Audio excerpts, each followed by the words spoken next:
تنظیم میں جدید قانون کے وعدوں پر کوئی سمجھوتا نہ کیا جائے، تیلگو دیشم کے ارکان پارلیمنٹ کو چیف منسٹر چندرا بابو نائیڈو کا مشورہ۔ چیف منسٹر چندرا بابو نائیڈو اور تیلگو دیشم پارٹی کے قومی صدر این چندرا بابو نائیڈو نے اپنی پارٹی کے ارکان پارلیمنٹ سے کہا ہے کہ وہ کوئی سمجھوتا نہ کریں اور اے پی تنظیم جدید قانون کے وعدوں کی تکمیل کے لیے پارلیمنٹ میں کسی بھی حد تک جائیں۔ انہوں نے ان ارکان پارلیمنٹ سے کہا کہ وہ پارلیمنٹ کے اندر سخت احتجاج درج کروائیں۔ تیلگو دیشم پارٹی آئندہ نسل کے بہتر مستقبل کے لیے لڑائی لڑ رہی ہے۔ انہوں نے کہا کہ آندھرا پردیش تنظیم میں جدید قانون کے وعدوں کی تکمیل کے لیے مرکز کے خلاف جنگ میں کوئی سمجھوتا نہیں ہونا چاہیے۔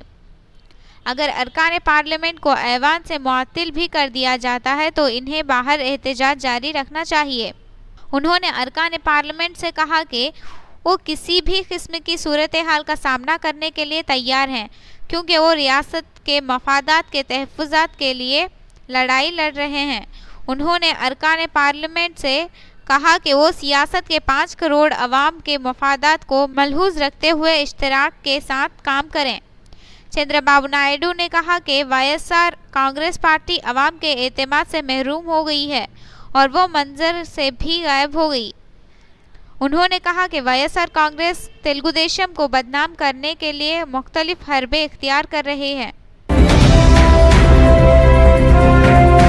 12 سال سے کم عمر لڑکیوں کی عصمت ریزی پر سزائے موت بل کو کابینہ کی منظوری۔ مرکزی کابینہ نے اس بل کو جس میں 12 سال سے کم عمر لڑکیوں کی عصمت ریزی پر سزائے موت جیسی سخت سزاؤں کی تجویز پیش کی گئی ہے، منظوری دے دی ہے، جسے پارلیمنٹ کے مانسون اجلاس میں پیش کیا جائے گا۔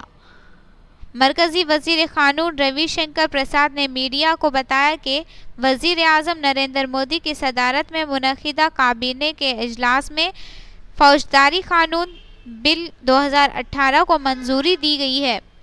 انہوں نے بتایا کہ پارلیمنٹ کی جانب سے منظور کیے جانے کے بعد یہ بل فوجداری قانون آرڈیننس کی جگہ لے لے گا، جسے 21 اپریل کو نافذ کیا گیا تھا۔ جموں کشمیر کے کٹھوا اور اتر پردیش کے اناؤ عصمت ریزی واقعے کے بعد ملک میں عوام کی برہمی کو دیکھتے ہوئے حکومت نے یہ آرڈیننس لایا تھا۔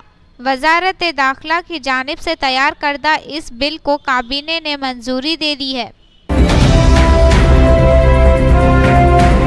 جموں کشمیر میں 100 دہشت گرد 43 سیکیورٹی جوان 6 ماہ میں ہلاک۔ مرکزی وزیر ہنس راج گنگارام آہرے نے آج کہا کہ گزشتہ 6 ماہ کے دوران جموں کشمیر میں 100 دہشت گرد اور سیکیورٹی فورسز کے 48 جوان مارے گئے۔ مملکتی وزیر داخلہ نے راجیہ سبھا میں ایک تحریری سوال کے جواب میں بتایا کہ اس عرصے کے دوران تشدد کے 256 واقعات دیکھے گئے، جس میں 16 شہری بھی ہلاک ہوئے۔ انہوں نے بتایا کہ 2017 میں تشدد کے 342 واقعات پیش آئے تھے۔ اس سال 213 دہشت گردوں کو مار گرایا گیا تھا، جبکہ 80 سیکیورٹی جوان اور 40 شہری بھی ہلاک ہوئے تھے۔ 2016 میں تشدد کے 322 واقعات پیش آئے، جس میں 15 شہری ہلاک ہوئے، جبکہ اس سال 150 دہشت گردوں کو مارا گیا اور سیکیورٹی فورس کے 42 جوان بھی ہلاک ہوئے۔ اسٹیٹ بینک آف انڈیا میں 5 ذیلی بینکوں کا انضمام ملک کے مفاد میں۔ شکلا وزیر مملکت برائے امور خزانہ شیو پرتاپ شکلا نے آج کہا کہ 5 ذیلی بینکوں کا اسٹیٹ بینک آف انڈیا میں انضمام ملک کے مفاد میں کیا گیا ہے اور اس میں عام لوگوں کو فائدہ ہوگا۔ شکلا نے راجیہ سبھا میں اسٹیٹ بینک بل 2017 پر ہوئی بحث کا جواب دیتے ہوئے کہا کہ یہ انضمام بینکوں، گاہکوں اور ملازمین سبھی کے مفاد میں ہے۔ انضمام کے بعد ملازمین کی تعداد میں تخفیف نہیں ہوئی ہے۔ اپنی ملازمت کی میعاد مکمل کر چکے ملازمین ہی سبکدوش ہوئے ہیں۔ انہوں نے کہا کہ جن بینکوں کا اسٹیٹ بینک آف انڈیا میں انضمام ہوا ہے، ان کے بیشتر شیئر اس کے پاس پہلے سے تھے۔ لوک سبھا میں اسے پہلے ہی منظوری مل چکی ہے۔